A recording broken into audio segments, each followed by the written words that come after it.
நம்ம எவ்ரிடே வந்து நம்ம வந்து ட்ரேடிங் வந்து பண்ணுறோம். ஆனால் ஒரு சில நாளில் மட்டும் பார்த்தீங்கன்னா நிஃப்டி வந்து ஒரு 3.5% கேப் அப் ஆயிடுச்சு, இல்லைனா வந்து ஒரு 3.5% கேப் டவுன் ஆயிடுச்சு அப்படிங்கிறத ஒரு சில நாளில் மட்டும் அது ஒரு பெரிய ஒரு இதாகவே நமக்கு வந்து வரும். ஸோ அதுக்காக வந்து பார்த்தீங்க அப்படின்னா நம்ம நிறைய ட்ராக் பண்ணுவோம், நம்ம பொசிஷன்ஸ் எல்லாமே அலோகேட் பண்ணுவோம். ஆனால் இந்த கேப் அப் இவ்வளோ பெருசாக நடக்கிறதுக்கான பாசிபிலிட்டி என்ன? இதுக்கான ரீசன் என்ன? இது வந்து இந்தியாவோட நியூஸ்னால மட்டுமே இது நடக்குதா? இல்ல வெளியிலருந்து வர்ற நியூஸ்னாலயுமே நடக்குதா? அப்படிங்கிற நெறைய பேருக்கு டவுட் இருக்கும். ஸோ இந்த வீடியோல முதல்ல கேப்னா என்ன? அதே மாரி வந்து யுஎஸ் மார்க்கெட்ட வச்சு மட்டுமே எப்படி நம்ம மார்க்கெட் மிகப்பெரிய அளவுல வந்து அஃபெக்ட் ஆகுது இந்த கேப் அப் அண்ட் கேப் டவுன்ல அப்படிங்கிறத நம்ம இன் டெப்த்தா வந்து பார்க்க போறோம். ஸோ வீடியோக்குள்ள போறதுக்கு முன்னாடி நீங்க இன்னும் நம்ம தன் தமிழ் சேனலை சப்ஸ்கிரைப் பண்ணலாம். இப்பமே வந்து சப்ஸ்கிரைப் பண்ணிக்கங்க. வாங்க வீடியோக்குள்ள போலாம். இப்போ ஜென்ரலா வந்து ஒரு கேப் அப்படின்னா என்னன்னு தெரிஞ்சுக்கலாம். அதாவது கேப்னா தமிழ்ல நம்ம என்ன சொல்லணும், ஒரு இடைவெளி அப்படின்னு வந்து சொல்லுவோம். இப்போ இந்த இடைவெளி அதாவது இந்த கேப் வந்து மார்க்கெட்ல எப்படி ஒர்க் ஆகும் அப்படிங்கிறத நான் சொல்றேன். இப்போ ஒரு எக்ஸாம்பிளுக்கு இப்படி எடுத்துக்கங்க. ஜென்ரலா வந்து இந்த கேப் வந்து 2 நேம்ல வந்து சொல்லுவோம். ஒண்ணு வந்து என்னன்னா கேப் அப், இன்னொன்னு வந்து கேப் டவுன் அப்படின்னு சொல்லுவோம். இப்போ ஒரு கேப் அப்னா என்னன்னு பார்த்துக்கலாம். அதாவது என்னன்னா இப்போ ஒரு கேண்டில் எடுத்துக்கங்க. அது வந்து ஒரு ரூ. 100 வந்து க்ளோஸ் ஆயிருக்கு. ஓகே. இப்போ நெக்ஸ்ட் கேண்டில் வந்து நம்ம எடுக்கும்போது என்ன அப்படின்னா ஒரு ரூ. 110 அது ஓப்பனே ஆகுதுன்னு வச்சுக்கோங்க. அப்போ இங்க ரூ. 100 க்ளோஸ் ஆனது ரூ. 110 தான் ஓப்பன் ஆகுதுன்னா இந்த ரூ. 10 டிஃபரன்ஸ் வருது பார்த்தீங்களா? ஸோ இதுதான் வந்து கேப் அப் அப்படின்னு வந்து நம்ம சொல்லுவோம். இது வந்து சிம்பிள். இப்போ இதே இது கேப் டவுன்னா லெட்ஸே வந்து ஒரு மார்க்கெட் வந்து ரூ. 100 வந்து க்ளோஸ் ஆகுதுன்னு வச்சுக்கலாம். ஆனால் அடுத்த கேண்டில் அந்த ஒரு கேண்டில் வந்து முடிஞ்சிருச்சு. அடுத்த கேண்டில் வந்து உங்களுக்கு ரூ. 90 ஓப்பன் ஆகுதுன்னு வச்சுக்கலாம். அப்படின்னா என்ன, இது வந்து கேப் டவுன் அப்படின்னு வந்து சொல்லுவாங்க. இப்போ ஜென்ரலாக வந்து இதுலேயுமே இன்னும் நிறைய கேட்டகரிஸ் வந்து இருக்குது. நம்ம ட்ரேட் பண்ணுறதுக்கு யூஸ் பண்ணுவோம். ஆனால் ஜென்ரலாக நம்ம நிஃப்டியில் வந்து நம்ம வந்து gap up and gap down அப்படிங்கிறது நிறைய பேர் ஃபெமிலியராக வந்து நீங்கள் சொல்லி கேள்விப்பட்டிருப்பீங்க. இப்போ நெக்ஸ்ட் முக்கியமான விஷயம் என்ன அப்படின்னு பார்த்தோம்னா, எப்படி யுஎஸ் மார்க்கெட்டோட இம்பாக்ட் வந்து இங்கே கேப்ஸில் வந்து நமக்கு அஃபெக்ட் பண்ணுது அப்படிங்கிறத வந்து நம்ம இன்டெப்த்தாக இப்போ சார்ட்ஸில் பார்க்கலாம். ஓகே. ஸோ இப்போ நான் இது வந்து மார்க் பண்ணியிருக்கேன். ஸோ இது வந்து நான் 1 டே டைம் ஃப்ரேம் எடுத்திருக்கேன். நீங்கள் தன் சார்ட்ஸில் சேம் டேட்டு கூட நீங்கள் பார்க்கலாம். இப்போ April 7 அன்னைக்கு 2025 வந்து பார்த்தீங்கன்னா கேப் டவுன், அதாவது நிஃப்டி எவ்வளோ கேப் டவுன் ஆயிருக்குன்னு பார்த்தீங்கன்னா 3.24% அப்படிங்கிற அளவுக்கு கேப் டவுன் ஆயிருக்கு. ஓகே.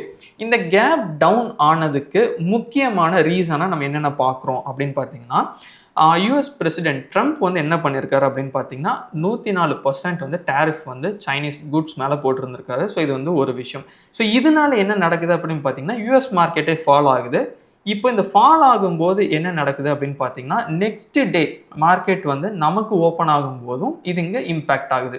ஸோ இதுக்கு இன்னொரு முக்கியமான விஷயம் என்னன்னா, நம்ம மார்க்கெட் வந்து உங்களுக்கு 3:30 க்ளோஸ் ஆயிரும், கரெக்டுங்களா? ஆனால் யூஎஸ் மார்க்கெட் வந்து ஓப்பன் ஆகிறதே 7 மணிக்கு தான். அதாவது நமக்கு இங்கே 7 மணி ஆகுது பார்த்தீங்களா ஈவினிங், அந்த டைமில் தான் ஓப்பனே ஆகும். ஸோ அப்போ அதுக்கடுத்து அவங்க மார்க்கெட்டே ரன் ஆகும்.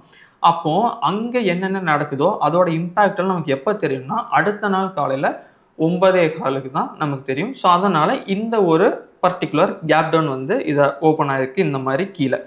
இப்போ இந்த டைமில் இது வந்து நிஃப்டி, பட் சென்செக்ஸும் நீங்கள் நிறைய பேர் ட்ரேட் பண்ணுவீங்க. ஸோ அந்த டைமில் சென்செக்ஸ் மட்டும் எவ்வளோ கிராஷ் ஆயிருக்குன்னு பார்த்தீங்கன்னா 2226 பாயிண்ட்ஸ் சம்வேர் அந்த மாதிரி அவங்களுக்கு வந்து மார்க்கெட் என்ன ஆயிருக்கு, கேப் டவுன் ஆயிருக்கு. ஸோ இது வந்து என்னென்னா ஒரு நெகட்டிவான ஒரு சுச்சுவேஷன். ஸோ தட் வந்து நமக்கு இது என்ன ஆயிருக்கு அப்படின்னா கேப் டவுன் ஆயிருக்கு.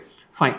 இப்போ இதுக்கு அடுத்து என்ன அப்படின்னு பார்த்தீங்கன்னா இன்னொரு 2 முக்கியமான டேட்ஸ், அதாவது February 3, 2026 வந்து நமக்கு நிஃப்டி ஆல்மோஸ்ட் வந்து 2.55% வந்து கேப் அப் ஆயிருக்கு. ஸோ இது கேப் அப் ஆனதுக்கு முக்கியமான ரீசன் என்ன அப்படின்னு பார்த்தோம்னா இது வந்து கேப் அப் அப்படிங்கிற ஒரு பாசிட்டிவ், கரெக்டுங்களா? ஸோ யூஎஸ் மார்க்கெட் அதோட இம்பாக்ட் நமக்கு இதில் எப்படி இருந்திருக்குன்னு பார்த்தீங்கன்னா இந்தியா யூஎஸ் டீல் இருக்குது பார்த்தீங்களா? ஸோ அது வந்து ஓவர் நைட்டில் அனௌன்ஸ் பண்ணியிருந்தாங்க. ஸோ ஓவர் நைட் அப்படிங்கும்போது நமக்கு அடுத்த நாள் மார்னிங் தான் வந்து என்ன நடக்கும் அப்படின்னா நமக்கு இங்கே ரிஃப்ளெக்ட் ஆகும். ஸோ தட் வந்து இந்த கேப் அப்பில் ஓப்பன் ஆயிருக்கு. அதுவும் போக வந்து பார்த்தீங்க அப்படின்னா அந்த பர்டிகுலர் டைமில் வந்து குட்ஸ்க்கான டேரிஃப் இருக்கும் பார்த்தீங்களா? அது வந்து 25%லேருந்து 18% வந்து என்ன பண்ணிட்டாங்க அப்படின்னா ரெடியூஸ் பண்ணிட்டாங்க. ஸோ அந்த டைமில் இவங்க அனௌன்ஸ் பண்ணும்போது உங்களுக்கு வந்து S&P 500ன்னு சொல்லுவாங்க. ஸோ அது வந்து யூஎஸ் மார்க்கெட்டோட ஒரு இண்டெக்ஸ். அதாவது இப்போ நம்ம இங்கே நிஃப்டி 50, சென்செக்ஸ் இந்த மாதிரி சொல்கிறோம் பார்த்தீங்களா? அங்கே வந்து S&P 500, நாஸ்டாக், ஸோ இந்த மாதிரி எல்லாமே சொல்லுவாங்க. ஸோ அது வந்து ஆல்ரெடி வந்து ப்ரீ மார்க்கெட்டில் வந்து பார்த்தீங்கன்னா 1.8% வந்து அப். ஸோ தட் வந்து என்ன அப்படின்னா நமக்கும் இங்கே வந்து அது வந்து ரிஃப்ளெக்ட் ஆயிருக்கு. இப்போ இதுக்கடுத்து 3வது முக்கியமான விஷயம் என்ன அப்படின்னா April 8, 2026. ஸோ இதில் வந்து பார்த்தோம்னா 3.78% கேப் அப் ஆயிருக்கு. ஸோ இதுவுமே ஒரு பாசிட்டிவ். ஸோ என்ன பாசிட்டிவ் அப்படின்னு நம்ம பார்த்தோம்னா, யூஎஸ் ஈரான் வந்து சீஸ்ஃபயர் அது வந்து அவங்க ஓகே அனௌன்ஸ் பண்ணிட்டாங்க. இது வந்து 2 AM IST, அதாவது இந்தியன் ஸ்டாண்டர்ட் டைமுக்கு 2 மணிக்கு வந்து எப்போன்னா மிட் நைட்டுன்னு வச்சுக்கோங்க, அந்த டைமில் அனௌன்ஸ் பண்ணுறாங்க. ஸோ இதுவும் வந்துமே நமக்கு எப்போ ரிஃப்ளெக்ட் ஆகும் அப்படின்னா நெக்ஸ்ட் டே தான். ஸோ அந்த நெக்ஸ்ட் டே தான் நமக்கு என்ன அப்படின்னு பார்த்தீங்கன்னா ஏப்ரல் 8. அந்த ஒரு பர்டிகுலர் ஏப்ரல் 8 மட்டுமே பார்த்தீங்கன்னா க்ரூட் ஆயில் வந்து 13% அப்படிங்கிற அளவுக்கு கிராஷ் ஆகிருக்கு. ஏன்னா அதுக்கு முன்னாடி க்ரூட் ஆயில் எவ்வளோ ட்ரேட் நடந்திருக்குன்னு உங்களுக்கு தெரியும். ஸோ அந்த ஒரு டைம் வந்து 13% பக்கம் கிராஷ் ஆச்சு. ஸோ யூஎஸ் ஃபியூச்சர்ஸ் இருக்குது பார்த்தீங்களா, ஸோ அதுவுமே வந்து 2.5% வந்து மார்க்கெட் வந்து மேலே போயிருந்திருக்கு. ஸோ நமக்கு இங்கே வந்து ஒரு 3.25% அப்படிங்கிற அளவுக்கு நம்ம வந்து சஸ்டெயின் பண்ணியிருக்கோம். ஸோ ஓவராலாக இது எல்லாமே எது கூட ரிலேட் ஆகி இந்த 3 ஈவெண்ட்டுமே நீங்கள் பார்த்துருந்தீங்கன்னா தெரிஞ்சிருக்கும். எல்லாமே யூஎஸ் மார்க்கெட்டை பேஸ் பண்ணியே தான் வரும். ஸோ இப்போ ஜென்ரலாக அதனால தான் என்ன சொல்லுவாங்க அப்படின்னா, இப்போ யூஎஸ் மார்க்கெட் வந்து லெட்ஸே வந்து ஒரு 1.5% 2% வந்து பாசிட்டிவ்ல இருந்திருக்கு அப்படின்னா, நம்ம மார்க்கெட்டும் மோஸ்ட்லி பாசிட்டிவ்ல அன்னைக்கு ஓப்பன் ஆகிறதுக்கான பாசிபிலிட்டி இருக்குது அப்படிங்கிறத சொல்லுவாங்க. ஆனால் இது எல்லா டைமுமே இப்படி நடக்குமானா நடக்காது. ஒரு முக்கியமான ஈவெண்ட்ஸ், இப்போ ஒரு டேரிஃப் போட்டாங்க இல்லை ஒரு வார் டென்ஷன் அப்படின்னா மட்டும் அவங்களோட இம்பேக்ட் நம்ம மார்க்கெட்டில் அதிகமாகவே இருக்கும். ஸோ அந்த அதிகமாக இருக்கிற ஒரு சில டேட்டாஸ் தான் இது. பட் இதே இது வந்து இப்போ நீங்கள் வந்து இன்னொரு டேட்டா நான் உங்களுக்கு காட்டுறேன். இப்போ அது வந்து பார்த்தீங்கன்னா உங்களுக்கு அந்த மாதிரி இருக்காது. அது வந்து இந்தியனோட ஒரு சில நியூஸ்னால இருக்கும். ஸோ இப்போ இது வந்து பார்த்தீங்க அப்படின்னா இந்த ஒரு பர்டிகுலர் டேயில் வந்து உங்களுக்கு வந்து 3.25% வந்து மார்க்கெட் வந்து ஜம்ப் ஆச்சு. ஸோ இதுக்கு ரீசன் என்ன அப்படின்னு பார்த்தோம்னா, உங்களுக்கு அந்த டைமில் நம்ம இந்தியாவில் வந்து எலெக்ஷனுக்கான ரிசல்ட் ஒரு முன்னாடி வந்து வந்துச்சு. ஸோ தட் வந்து என்ன அப்படின்னா அந்த டைமில் வந்து இது வந்து கேப் அப் ஆச்சு. ஸோ ஒரு பாசிட்டிவ் மாதிரி இருக்குது அப்படிங்கிற மாதிரி சொல்லியிருந்தாங்க, எக்ஸிட் போல் சம்திங். ஸோ அதனால் என்னென்னா நமக்கு இது வந்து பாசிட்டிவில் கேப் அப்பில் ஓப்பன் ஆச்சு. ஸோ இந்தியாவுக்குள்ளே நடக்கிற நியூஸுமே நமக்கு இங்கே கேப் அப் கேப் டவுனை கொண்டு வரும்.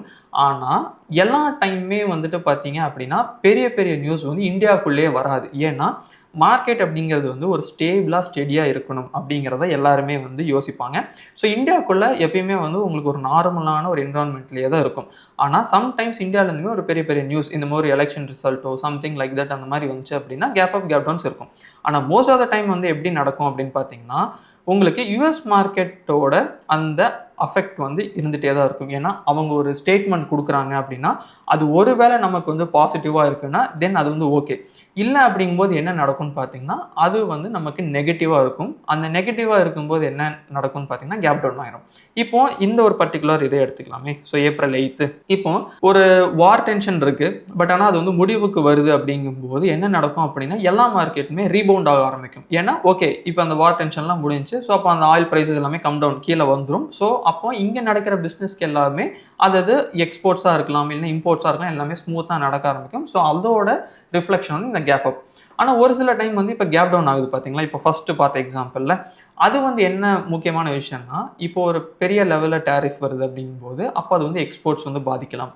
ஸோ அதனால் நம்ம மார்க்கெட் வந்து கொஞ்சம் கேப் டவுன் ஆகலாம் அப்படிங்கிறதுலாம் தான் இது முக்கியமான விஷயம். ஸோ இப்போ இதை வந்து நம்ம முன்னாடியே பார்க்க முடியுமா அப்படின்னா பார்க்கலாம். ஸோ அதுக்கு வந்து நீங்கள் என்ன பண்ணலாம் அப்படின்னா ஜஸ்ட்டு சிம்பிளாக வந்துட்டு உங்களோட இதுலேயே வந்துட்டு தன் சார்ட்ஸில் கிஃப்ட் நிஃப்டி அப்படிங்கிற நீங்கள் டைப் பண்ணிங்கன்னா உங்களுக்கு இந்த கிஃப்ட் நிஃப்டி வந்து கிடைக்கும். ஸோ இது வந்து என்ன அப்படின்னு பார்த்தோம்னா நம்ம மார்க்கெட் 330க்கு வந்து க்ளோஸ் ஆயிரும். பட் ஆனால் இது வந்து க்ளோஸ் ஆகாது. உங்களுக்கு வந்து என்னென்னா ரன் ஆகிட்டு தான் இருக்கும். அதே மாதிரி நம்ம மார்க்கெட் வந்து 9:15க்கு தான் ஓப்பன் ஆகும் மார்னிங். ஆனால் இந்த மார்க்கெட் வந்து என்ன நடக்கும் அப்படின்னு பார்த்தீங்கன்னா 6:30க்கே வந்து ஓப்பன் ஆகும். இப்போ ஒரு எக்ஸாம்பிளுக்கு மேபி நம்ம இன்னைக்கு நடந்ததே கூட பார்க்கலாம்.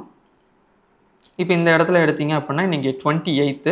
ஸோ 28th வந்து பார்த்தீங்கன்னா இதான் ஃபஸ்ட் கேண்டில் 6:30 காட்டுது பார்த்தீங்களா. ஸோ 6:30க்கே வந்து இந்த மார்க்கெட் வந்து ஓப்பன் ஆயிரும். ஆனால் இப்போ இது gap up or gap down பெரிய லெவலில் நடக்கிறது வந்து நம்ம கிஃப்ட் நிஃப்டியில் தெரிஞ்சிச்சு அப்படின்னா நீங்கள் வந்து ஒரு பெரிய ஒரு பொசிஷன் வந்து நீங்கள் உடனே அலோகேட் பண்ணி அதை ரீபொசிஷன் பண்ண முடியுமானா பண்ண முடியாது தான். ஏன்னா நம்ம மார்க்கெட் ஓப்பன் ஆனால் தான் பண்ண முடியும். பட் நீங்கள் வந்து ஒரு அவேர்னஸோடு இருக்கலாம். ஓகே மார்க்கெட் வந்து நீங்கள் கேப் அப் ஆக போகுது இல்லைனா கேப் டவுன் ஆக போகுது. ஸோ தட் வந்து நான் என்னோட போர்ட்ஃபோலியோவை நான் எப்படி டிசைன் பண்ணிக்கலாம் அப்படிங்கிறத ஒரு எக்ஸாம்பிளாக வச்சுக்கலாம். இப்போ ஒரு சிம்பிளான ஒரு எக்ஸாம்பிள் வந்து பார்க்கலாம். இப்போ நிஃப்டி 50க்கான சேம் கேப் டவுனே எடுப்போமே. இப்போ இந்த கேப் டவுனில் வந்து பாருங்கள் இந்த ஒரு பர்டிகுலர் கேப் டவுனில் அதாவது இங்கே இப்போ இந்த கேப் டவுன் வந்து 3.25% அப்படிங்கும்போது யாருமே வந்து இன்வெஸ்ட் பண்ணணும் அப்படின்னு நினைக்க மாட்டாங்க. ஆனால் இது கேப் டவுன் ஆன இடம் என்ன அப்படின்னு பார்த்தீங்கன்னா ஒரு ப்ராப்பரான டிமாண்ட் ஜோன் தெரியுதுங்களா. ஸோ இது வந்து ஒரு ப்ராப்பரான டிமாண்ட் ஜோன். எப்போ இந்த டிமாண்ட் ஜோனுக்கு கீழே மார்க்கெட் போகுதோ அப்போ தான் வந்து செல்லே ஆகும் அப்படிங்கிறது நம்மளோட அண்டர்ஸ்டாண்டிங். இது உங்களுக்கு ஒருவேளை தெரிஞ்சிருந்துச்சு அப்படின்னா இன்னைக்கு அந்த பர்டிகுலர் டேல மார்க்கெட் க்ளோஸ் ஆகும்போது நீங்கள் உங்களோட ஸ்டாக்ஸ்லையோ இல்லை எஸ்ஐபிஸ்லையோ கொஞ்சம் அதிகமாக இன்வெஸ்ட் பண்ணியிருக்கலாம். ஆனால் அதுக்கடுத்து என்ன நடந்திருக்குன்னு பாருங்கள், மார்க்கெட் அங்கேருந்து தான் நமக்கு ஆல்மோஸ்ட் வந்து ஒரு பெரிய லெவலில் டாப்கே வந்து மார்க்கெட் வந்து போயிருக்கு. இப்போ இது வந்து இந்த கேப் அப் அண்ட் கேப் டவுனை வந்து நம்ம யூட்டிலைஸ் பண்ண முடியுமா அப்படின்னா, கேப் டவுன் ஆகிற சுச்சுவேஷன் கரெக்டான ஒரு டிமாண்ட் ஜோனில் இருக்குது, மார்க்கெட்டும் பை ட்ரெண்டில் தான் இருக்குது அப்படிங்கும்போது இது நமக்கு ஒரு பெரிய ஆப்பர்ச்சுனிட்டியாக தான் இருக்குமே தவிர இது வந்து நமக்கு ஒரு லாஸ் ஆகவோ இல்லை வந்து என்னடா இப்படி ஆயிடுச்சு அப்படிங்கிற மாதிரி இருக்காது. ஸோ அதனால் வந்து நீங்கள் வந்துட்டு இதுக்கு அடுத்து ஒரு கேப் டவுனை பார்க்குறீங்க அப்படின்னா அது எந்த இடத்துல இருக்குன்னு பாருங்கள். அந்த இடத்துல நம்ம இன்வெஸ்ட் பண்ண முடியுமாங்கிறத நீங்கள் அனலைஸ் பண்ணிவிட்டு நீங்கள் பொறுமையாக இன்வெஸ்ட் பண்ணுங்கள்.